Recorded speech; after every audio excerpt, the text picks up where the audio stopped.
Things po sa araw na ito.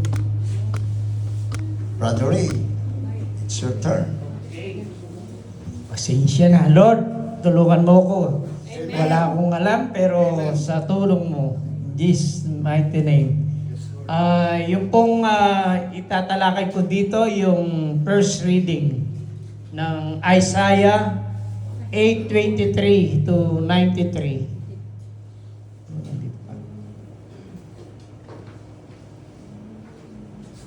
First, the Lord decreed the land of Zebulun and the land of Naphtali. But to the end, He has glorified and Siwo. Microphone doon na dalawa. Nagdikit. Dalawa. Antayin muna yung Ayan.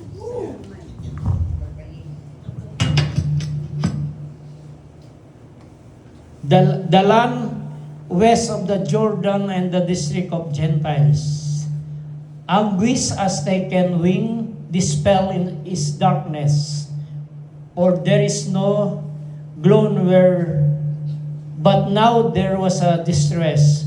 The people who walk in darkness are seen in great light. Upon those who dwell in the land of gloom, a light has shone. You have brought them abundant joy and great rejoicing, as they rejoice before you, as the harvest, as people make merry when dividing spoil. For the yoke that burdened them, the pole on their shoulder, and the road of their taskmaster, you have smashed as on the day of the Midian.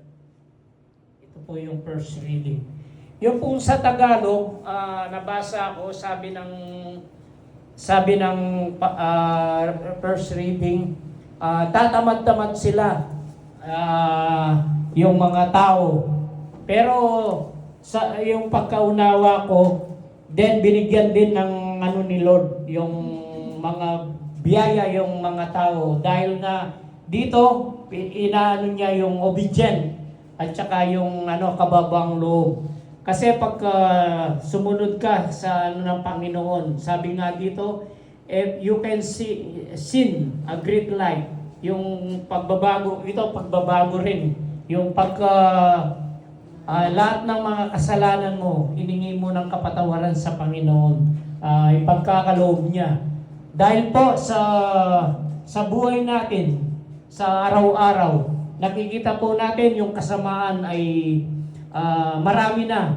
Yung mga tao gusto nila kaagad na magkakapera sila. Yung nagnanakaw sila, nag-i-snatch, pumapasok sila sa bahay ng hindi nila bahay.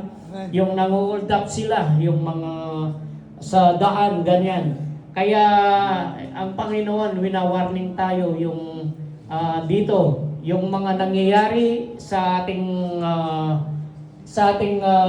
kapaligiran dito sa atin sa Pilipinas, nangyayari po tulad dyan, may snow, hindi po yung pong weather, hindi po natin alam kung kailan, ganon.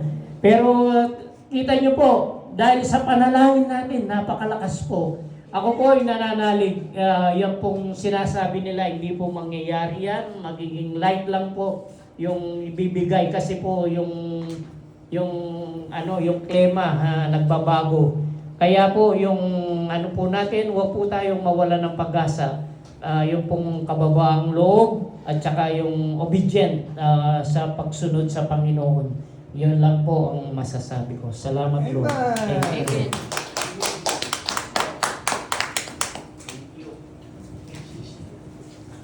Thank you, Lord. At meron po tayong isa pang magsasalita po sa harap, si Brother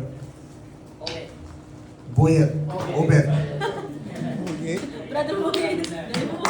Isa rin na pinadala sa ating Panginoon. Magandang araw po sa ating lahat. Good afternoon po. Mag-share lang po ako ng konti, tapos mag-share din po ako dun sa second reading. Ako po ay galing sa Canada ulit. Tapos, noong bandang November, may binili po kaming sasakyang nasira, inayos, tapos naayos na, bibenta na lang. Biglang ninakaw. Yung, oo. Talagang grabe ang pag ko kasi hindi ako nakauwi dahil nandun yung pera ko eh. Pero alam ko na may plano si Lord na manatili pa rin ako dito. Yun, kasi talagang uuwi kami ni Mrs. dahil ikinasal nga yung anak ko doon sa Pilipinas noong 27. At kahit na gano'n ang nangyari, nagpapasalamat pa rin po ako sa Panginoon. At talagang kung minsan hindi natin inaasahan ang mga dumarating sa atin, may mga pagkakataon na kapag hindi ka anak ni Yahweh El Shaddai, kapag hindi ka handa, talagang nandyan yung mga yung pagtanggap mo ng isang bagay na alam mong mangyayari pero hindi nangyari. Kung yung wala ka sa Diyos talaga, nandyan yung magiging napakatinding pagsubok yun. Pero sa atin mga kapatid, tayong mga lingkod ng Diyos, alam ko na nararanasan natin ito na mga dumarating sa atin, lalong-lalo na tayong mga manggagawa, mga kapatid. Alam ko na napakaraming pagsubok, sipalit chill lang tayo mga kapatid. Alam nyo, sabi nga, kapag may dumarating ang pagsubok, manatili ka lang sa ating Panginoon. Katulad ng kinanta natin dyan, na still, alam nyo, habang nandun po ako sa Saipan, alam ni Brother Kwanyan, may hayo kami sa ibang sa Tingyan. Tapos, sasakay ka sa ferry. Pagdating mo sa ferry, talagang yung yung sinabi na grabe yung alon, lahat sukaan, pero maganda sa ating mga manggagawa, mga kapatid ay nandyan. Alam mong hindi ka pababayaan ni Yahweh El Shaddai. Alam mong hindi tayo iniiwan ng ating Diyos na buhay. At alam niyo po mga kapatid, ang pagbasa natin sa araw na ito, yung second reading, sino po ba yung mga manggagawa ng ating Panginoon? Alam niyo si Saint Paul, mga kapatid, ay nag-aalala nung iniwan niya ang unang mga Kristiyanong nabiyayaan ng salita ng Diyos dahil kung ano-ano na ng mga sinusunod, kung ano-ano mga problema, kagaya natin. Alam niyo po, para sa manggagawa ito, yung mga naglilingkod sa ating Panginoon. Babasahin po sa inyo, sa Tagalog na lang po, yung second reading natin. Sa second reading sa 1 Corinthians chapter 1 verse 10, 13 at saka 17. Sabi niya dito, mga kapatid, ako'y nananawagan sa inyo sa ngalan ng Panginoong Hesukristo. Magkaisa kayo sa pananalita, sa isip at layunin upang mawala sa inyo ang pagkabahabahagi. Amen. Tapos sa 13, bakit nahati ba si Kristo? Si Pablo ba ang pinako sa krus para sa inyo? Binautismohan ba kayo sa ngalan ni Pablo? Sa verse 17, sapagkat sinugo ako ni Kristo hindi upang magbautismo kundi upang mangaral ng mabuting balita. Ipinangaral ko nga ito, ngunit hindi sa pamamagitan ng pananalitang batay sa karunungan ng sanlibutan, upang sa gayoy hindi mawalan ng kabuluhan ang kamatayan ni Kristo sa krus. Alam niyo mga kapatid, yung pagkabahabahagi, marami na rin po akong napagdaanan mga ganitong chapter, mga small chapter, kasi sa Maynila, mga maliliit. Alam niyo po, darating at darating sa ating mga community ang mga bagay na kung minsan hindi mo inaasahan sa mga lalong-lalo sa mga lingkod ng Diyos. Pero alam niyo po mga kapatid, nung may naalala ko yung matinding problema tungkol sa financial sa Saipan chapter, may isa kaming kapatid na inutang ba naman yung pera, malaki-laki, mga malaki-laki yung pera kasi siya ang secretary. Pero tumakbo dito sa US. Tapos, ayun na, nagsimula ng magkagulo-gulo mga kapatid. Pero alam nyo, dumating si Brother Ed Ballesteros doon. Ginamit siya ng ating Panginoon dahil yung wisdom na sa isang lingkod ng Diyos ay talagang ginamit siya upang mapanatili ang gawain. Kasi kahit saan naman mga kapatid, may mga pagkakataon na bakit ganito ang nangyayari, bakit ganyan, bakit yung si ganon. Pero alam niyo po mga kapatid, ang unang napansin ko sa isang lingkod ng Diyos kapag may nangyayaring mga ganong bagay ay manatili. Manatili kang matatag, manatili ka sa presensya ng ating Panginoon at kung hindi mo, huwag kang gumamit muna ng mga salitang hindi bagay sa isang Kristiyano. Kung manatili kang matatag, kahit na hindi ka nagsasalita, alam ng Diyos kung ano ang dapat niyang gawin, hindi niya tayo pababayaan. At alam ng Diyos kung ano ang laman ng puso ng bawat isang lingkod ng Diyos. Kaya nga mga kapatid, ang pagbasa natin sa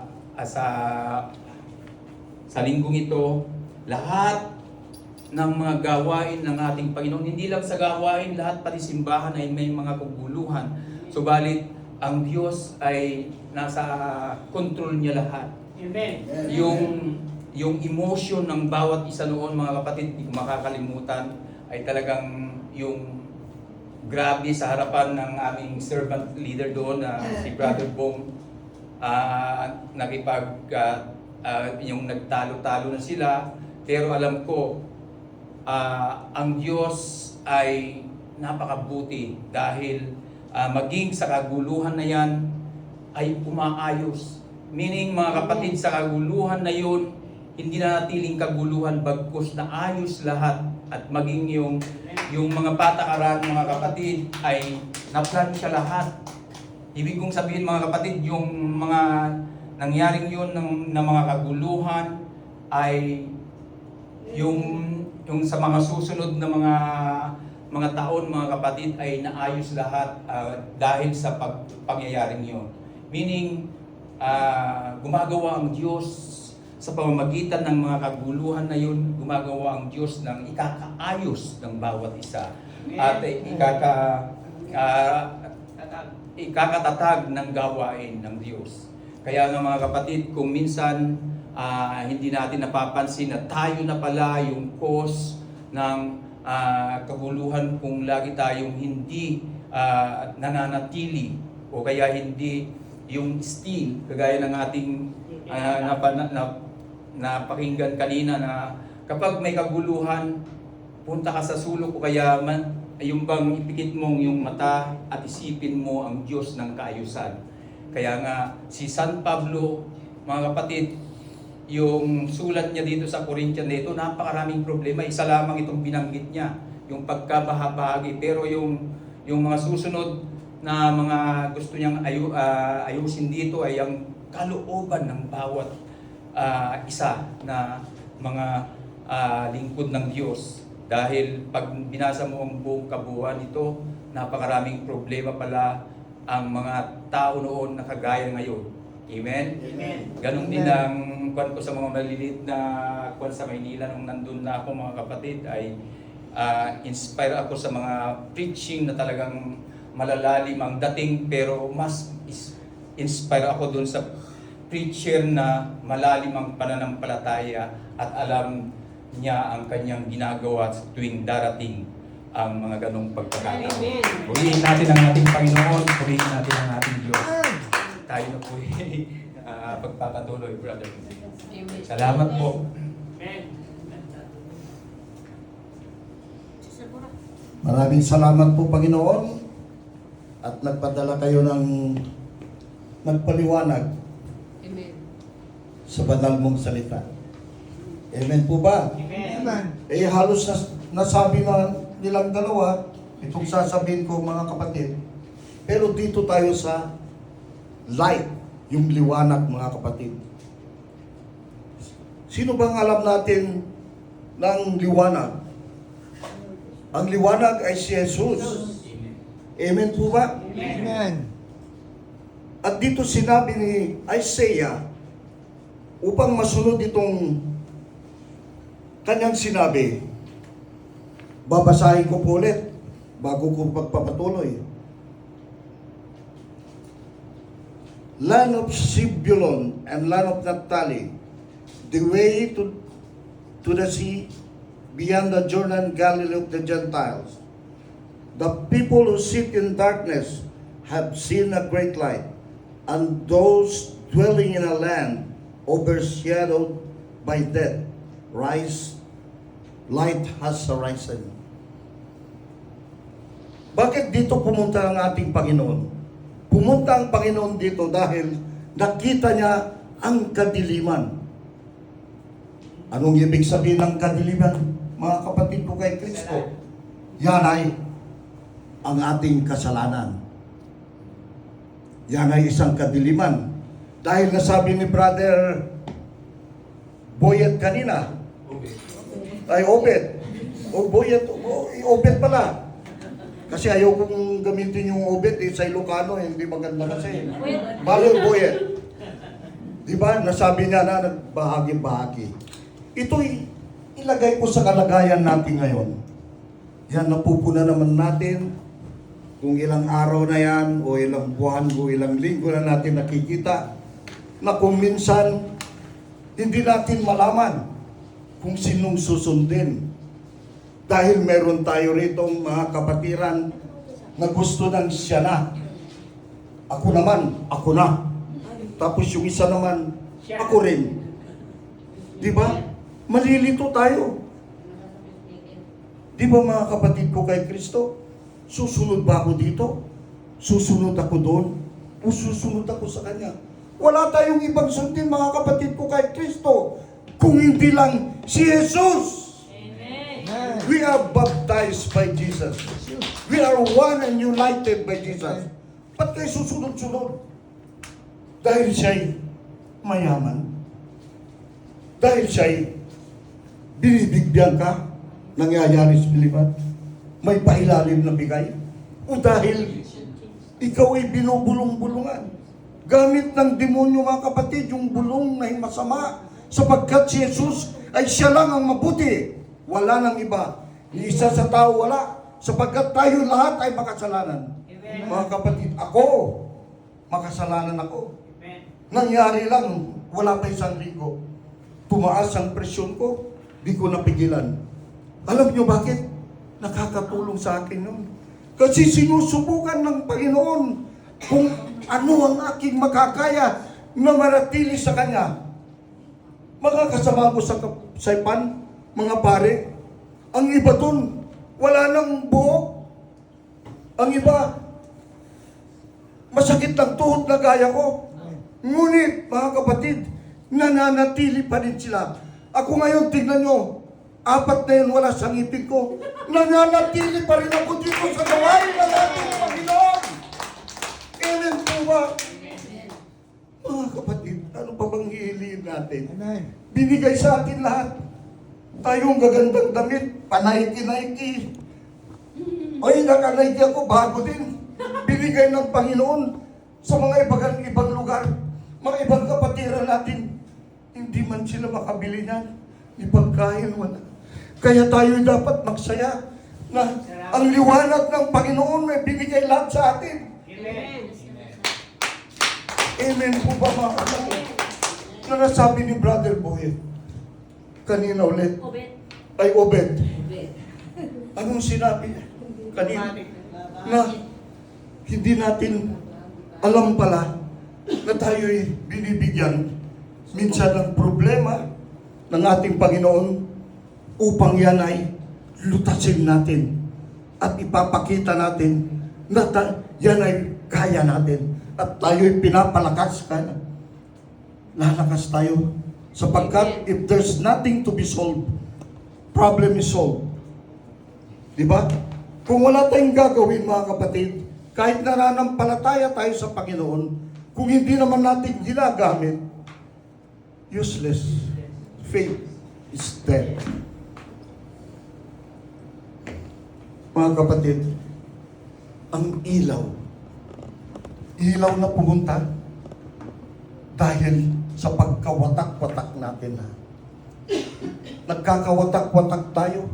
Ang isang dahilan. Ang isa sa atin ay gusto ng mamuno. Ang isa sa atin gusto na rin gagawa ng isang sekta. Di ba mga kapatid? Ako rin. Gagawan din ako. Dahil mapapagandang buhay ko. Di ba? Kung makagawa ko ng sekta na hindi sinusunod ang ilaw, lahat tayo'y mapapapunta sa kadiliman, sa kasalanan. Kaya sinabi ni Jesus dito, repent. Magsisi tayo. Dahil ang Diyos ay nandyan na. Amen. Amen po ba? Kailan pa tayo magsisi mga kapatid? Kung tayo'y patay na. Magsisi tayo dahil may panahon pa tayong binigay ng ating Panginoon na mahaba upang itong mga kasalanan na ito pwede nating idulog sa Kanya na hindi na tayo na mismo ang re-resolba sapagkat wala namang ibang taong makakatulong sa atin kung hindi lang ang Diyos ang pwedeng magpatawad sa ating mga kasalanan. Amen. Amen po ba, mga kapatid? Masakit po sa akin, mga kapatid. O minsan, sinabi ni Brother Obed, kung ikaw ay naglilingkod, may binabato dito, may binabato doon, may binabato pa sa harap, lalong-lalo na sa likod. Pero, kung ikaw ay matibay na magsilbi sa Kanya, ikaw ang sabi ng Panginoon, huwag kang matakot. Amen. Diyan ako palagi sa iyo. At saka huwag kang matakot na sabihin ang katotohanan sa inyong kapatid. Huwag niyong takpan. Sapagkat ang katotohanan ay lulutang at lulutang yan. Ilaw mga kapatid. Subukan niyong itago ang kandila mga kapatid sa kandiliman. Makikita niyo sa Jesus. Liliwanag. Ang ibig sabihin ng liwanag na lumalabas ay siya yan upang tayo'y magsisi habang may panahon pa. Mga kapatid, Amen. mga kapatid ko kay Kristo, nung nasabi niya nakapagsisi sila, dito, lumakad siya sa Galilee. Pinagpatuloy niya po yan mga kapatid. Nakita niya si Simon at saka si Andrew. Sumunod sila mga kapatid na walang alinlangan kay Jesus.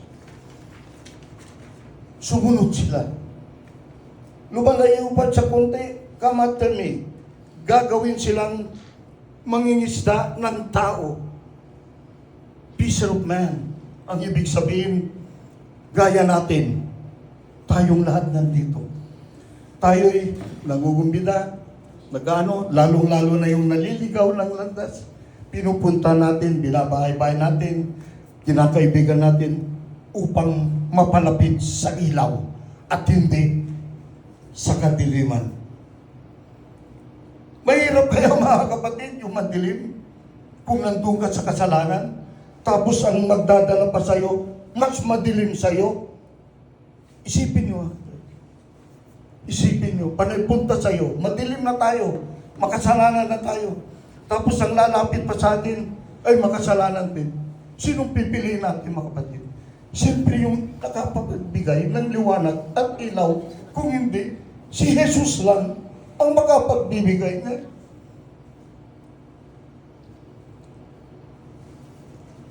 Kapatid, hindi pa huli ang lahat.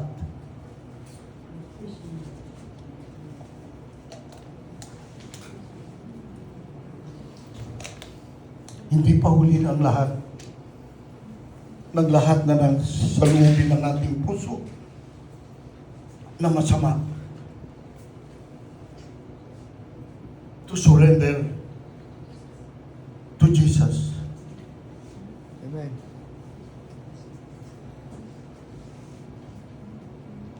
Mga kapatid, sumunod na sila mga kapatid. Itong dalawa. Patuloy natin mga kapatid kung kay Kristo. Sumunod na si Peter and Andrew at dalawa pang magkapatid, si James and John. Ngayon, ito naman si James and John, nung sumunod sila, hindi sila nag-aalinlangan mga kapatid. So, sumunod kay Kristo dito. Sumunod sila. Kasi Jesus ay gagawa ng isang ministry, gaya rin itong ating nag-iniisa-isa na nilang sumunod upang gawin silang tagapagpahayag ng salita ng Diyos. Amen. Dito, pagpagsalita. Nagproproklama na sila sa mga simbahan, pumupunta na sila sa mga maliliit na sinabi ni Brother Obed, maliit-liit lang, pero nandun pa rin sumasabay-sabay sa atin yung demonyo kung ikaw ay naghahayag na yan. Mas lalong bumibigat sa mga preacher coordinator at lalong-lalo na rin sa mga councils. Yan ang inuuna ng demonyo mga kapatid na gustong ihiwalay dito sa ating napakagandang gawain. Sapagkat kung nakuha nila yung mga ugat o kaya yung puno niyan, pagkawatak-watak tayo na sinabi ni Brother Boyet, Obed kanina, hiwa-hiwalay o kaya ano yun? Bahagi. Ayan ang kinaiingatan natin at kinaikaingatan ni Jesus sapagkat ang gusto niya, tayo'y magkaisa, bawat isa sa atin, iisang grupo, iisang layunin, isang adhikain. Para kay Jesus lang. Hindi yung nakita mo lang isang tao guwapo, maporma, di kotse, di payong. Sumusunod tayo na parang paano naman ako? Kulang sa ipin. Di ba mga kapatid, isinasampol ko lang po mga kapatid. Wala dito sa Bible yan. Pero yung mga sample yan mga kapatid, para malaman natin kung sino talagang susundin. Tapos may isa, dito, lalong-lalo na sa Pilipinas, politician, engineer, congressman, DPWH, lahat-lahat yan. Nandun tayo nakadikit. Paano si Jesus na nagbigay sa atin ng buhay? Ano masasabi mo? Paano siya nagbibigay palagi ng ilaw? Kahit anong kasalanan ng ginawa natin, kahit ano pa man, punong-puno na ng kasalanan ng ating puso, pag humingi tayo ng tawad, nandyan ang kanyang mahabang kamay upang ikaw akayin at sasabihin sa iyo, anak, huwag ka nang magkasala muli. Pinatawad na kita. Pero paano mapapatawad? Gaya ni Judas, hindi lumapit. Lumapit ba si Judas? Na nagsabi, Lord, patawarin mo ko. Anong ginawa? Anong ginawa niya? Nagbigti. Ikaw nagsabi niyan. Nagbigti. Ba't nandiyan pa tayo? Hindi pa tayo nagbibigti. Di ba? Kung magtanong si Jesus, ba't di nandiyan kayo? Ang ibig sabihin, mahal na mahal tayo ng Panginoon. Ayaw na tayong gagayan, sulat sa magbigti. Sapagkat mula pa noon, nauna siyang nagmahal sa atin. Amen po ba?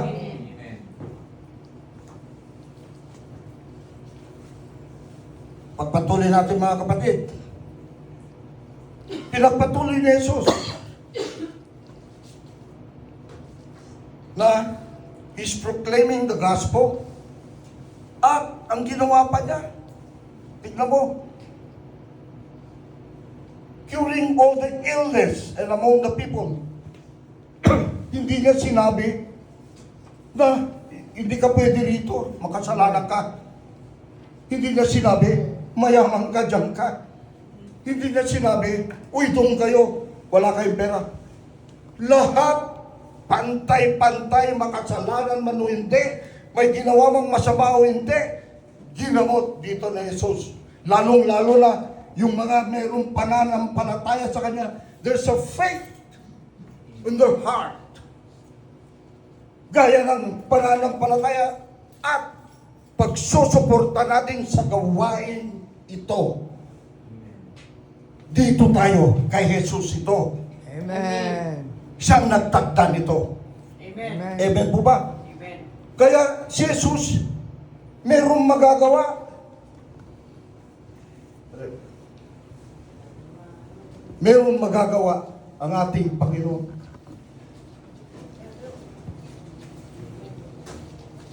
Kaya mga kapatid, through salvation, kailangan tayong magkaisa, magmahalan sa isa't isa, magpatawaran, sapagkat yan ang gusto ng ating Panginoon upang marating natin ang Kanyang kaharian. Tayo'y sama-samang umakyat sa langit Amen. upang makita ang Kanyang kaharian, ang ating Panginoon na si Jesus. Amen. Amen. Merong magagawa at ang ating Panginoon. Amen. Kahit sino ka pa man, sino pa man tayo, makasalanan tayo, nadulas tayo, at nasa kadiliman tayo. Alam kong may magagawa ang Diyos. At ang makasama nating tunay ay si Jesus lang. Amen. At merong mangyayari sa atin lahat dito. Pinagpala na tayong lahat at tagumpay tayong lahat itong araw na ito. Amen.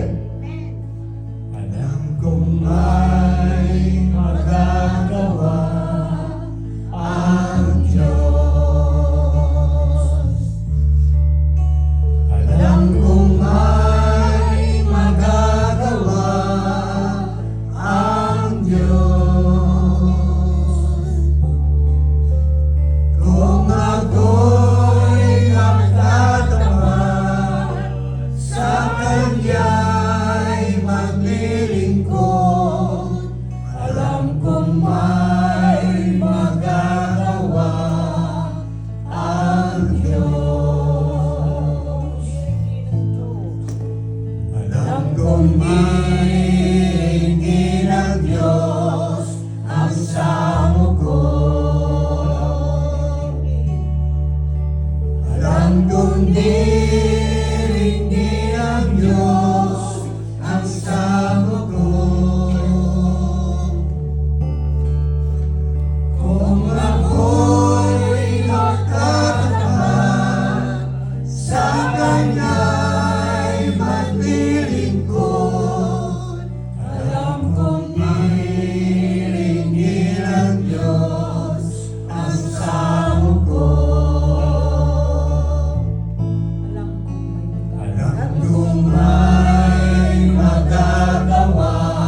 mag-bless sa ating Panginoon.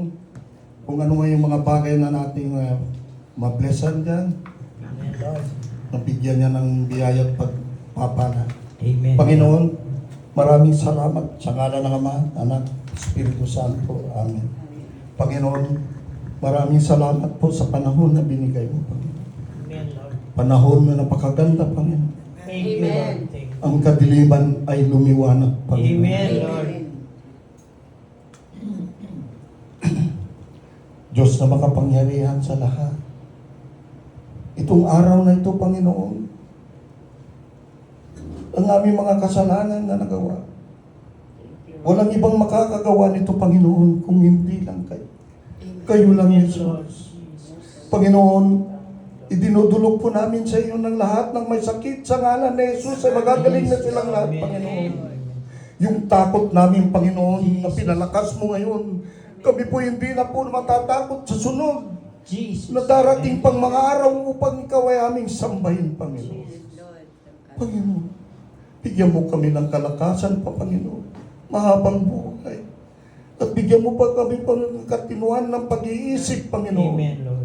Na sa sunod ay hindi kami maumatras sulong upang ikaw ay aming purihin. Amen. Walang ibang pupurihin dito, Panginoon, kundi lamang ang ngalan ng Jesus ng Nazareth. Kayo lang po, Panginoon, ang makapagpapayo sa amin, makapagbigay ng linaw sa lahat ng aming mga damdamin, Panginoon. Kung ano man tinatago namin dito, Panginoon, I surrender it to you. At ang lahat ng mga prayer request na yan ay sa oras nito ay answered prayer na Panginoon na galing sa iyo ang mga biyaya at pagpapala at ang katagumpayan po, Panginoon. Maraming salamat po muli. In Jesus' mighty name. Amen. In the name of the Father, of the Son, and the Holy Spirit. Amen. Give thanks. Lord, thank you po sa successful na naman ang gawain sa araw na ito. Maraming salamat sa iyo. Sa bawat isa sa amin, Lord. Pinako namin lahat ang aming mga kahilingan sa mga request namin. Kahit hindi po nakasulat at naisulat namin, Lord. Yung nakakabuti lang. Thank you, Lord.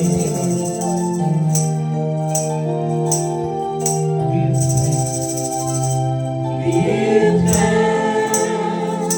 With a grateful heart, give thanks to the Holy One.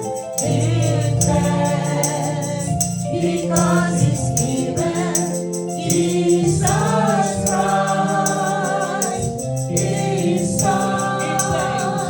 Give thanks with a grateful heart. Give thanks to the Holy One. Give thanks because He's given Jesus Christ, His Son.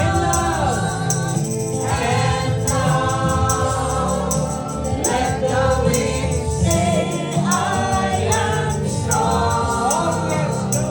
Let the poor say, I am rich, because of what the Lord has done for us.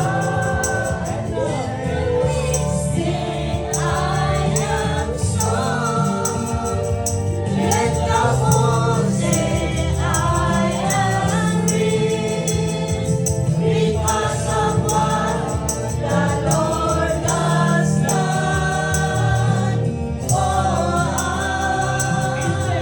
Give thanks. Give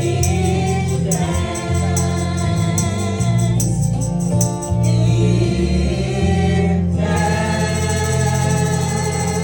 Salamat sa Diyos po ka, Panginoon. Amen. Patuloy po tayong aawit. Patuloy tayong aawit ng kahit saya-saya sa ating Amen. Muli ang ating pag-awit ay ito at pakinggan ang ating inaalan sa ating Diyos bilang ating pagsamba sa kanyang kabutihan bilang isang Diyos. Ang kapalang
Walang katulad mo, O Jesus. Napakasarap. Buhay. Kapag kasama ng Panginoon. Amen. Salamat sa Panginoon. Salamat tayo po ay tagumpay dahil sa ating Diyos na buhay. Maraming salamat po